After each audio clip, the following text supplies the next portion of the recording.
When people talk about the most dangerous mountains in the world, most immediately think of Mount Everest, the highest mountain on the planet, a symbol of death, extreme hardship, and the limits of human endurance.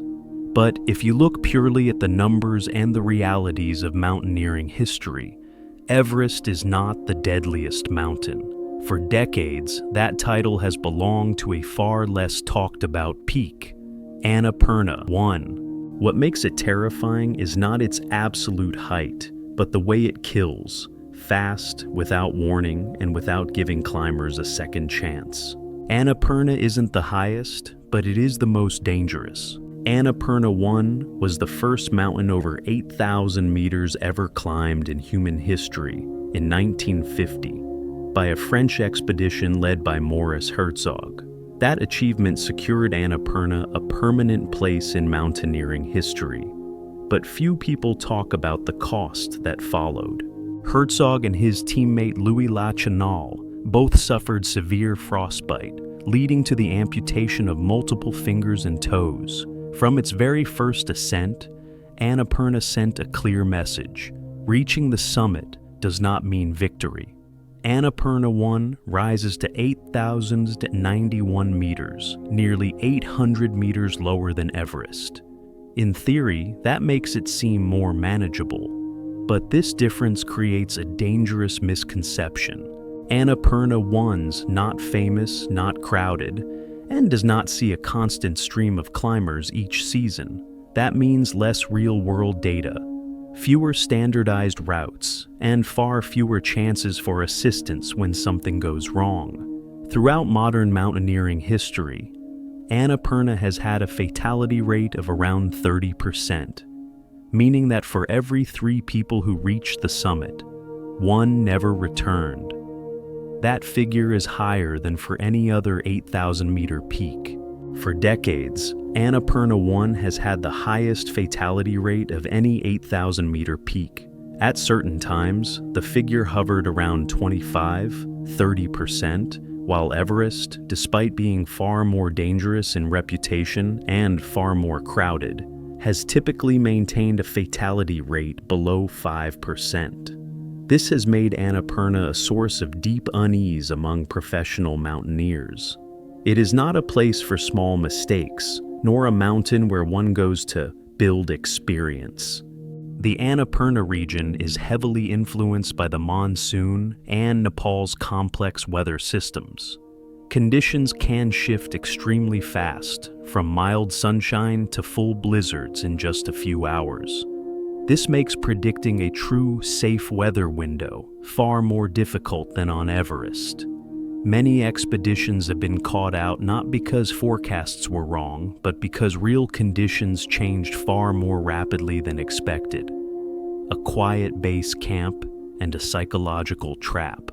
Annapurna's base camp is nothing like Everest's. There are no hundreds of tents, no feeling of a temporary city.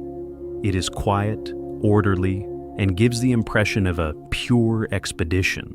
But that calm is the first trap. Annapurna I's surrounded by wide, steep slopes loaded with snow. Even at lower elevations, the risk of avalanches is already present. Unlike Everest, where many dangers lie higher up, Annapurna can kill climbers in sections that still appear relatively safe. Avalanches, Annapurna's true killer. If Everest is known for thin air and the death zone, Annapurna I's known for avalanches. Its terrain consists of large, unstable snow slopes that can collapse easily when the weather shifts. Temperatures change rapidly. Fresh snow piles onto weaker layers beneath, and massive, unbalanced slabs form. Many tragedies on Annapurna did not happen because of poor technique, but because there was no warning at all.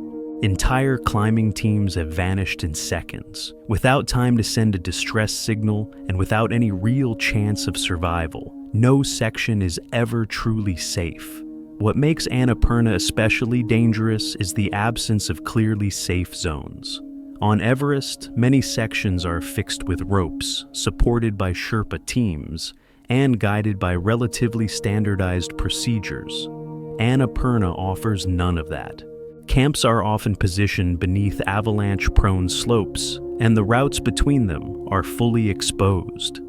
Climbers are not facing a single hazard, but a continuous chain of risks, where just one bad factor at the wrong moment is enough to end everything. The summit is not the most dangerous part. Contrary to popular belief, standing on the summit of Annapurna I's not the most dangerous moment. Many fatal accidents occur after the summit has already been reached during the descent. By then, the body is exhausted, time spent at extreme altitude has taken its toll, and weather conditions often deteriorate in the afternoon.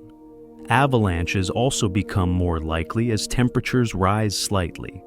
Many climbers have achieved the greatest goal of their lives, only to never make it back to base camp. Why Annapurna I's rarely talked about. Annapurna does not fit the usual inspirational narratives. It does not represent humanity's triumph over nature, but rather a hard boundary that cannot be negotiated. There are no long lines of climbers to create dramatic images. There is no clearly defined, safe season to promote. And most importantly, Annapurna does not allow mistakes that can be learned from. What it leaves behind is usually silence, not stories meant to be retold. The final truth. Everest gives people the sense that, with enough preparation and caution, survival is still within reach. Annapurna makes no such promise. It does not care how experienced you are, how many mountains you have climbed, or how carefully you prepared.